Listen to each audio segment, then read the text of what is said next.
Hi guys, Dr. Holly here, and I'm going to give you my week number 5 accountability post for the New Year's Revolution Challenge. So I've been doing this about 5 weeks. This week I lost 1.8 pounds, so it was a good week. I'm slowly catching up. I have lost a total of, I think it's 8.4 pounds now over the last 5 weeks, and I have a total goal of 20 pounds. So still a little bit behind, but definitely improving, and feeling pretty good about that. I am keeping my morning ritual, which was another thing I talked about a lot. And then yoga, I have to admit my yoga fell off a little bit this last week, so I need to pull that back on. But overall, I think it was a pretty good week.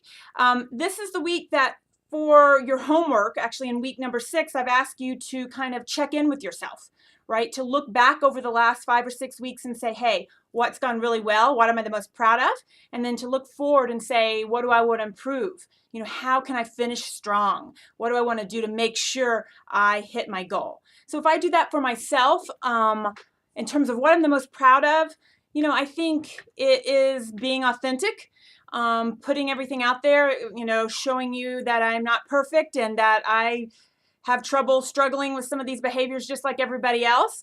Also, I think that I did succeed at getting up at 4:30 a.m. in the morning to do my workouts. That's always been my hardest piece, is making myself get up and do a cardio workout. So I think I'm the most proud about that.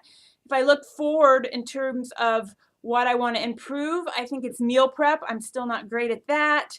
I think it's also really, if I'm honest at this point, what I need to improve on is not allowing my old stories to still influence me, because even though I recognize my old stories and what I tell myself, it still creeps back in. And one of the big things that's my old story is I'm too busy, that I don't have time to exercise, that there's just no way anyone could expect me to exercise because there's just not enough time in the day. And that's an old story I told myself for a very long time. And so that's still something I need to work on and make sure I don't let that old story creep in and change the outcome, my new story.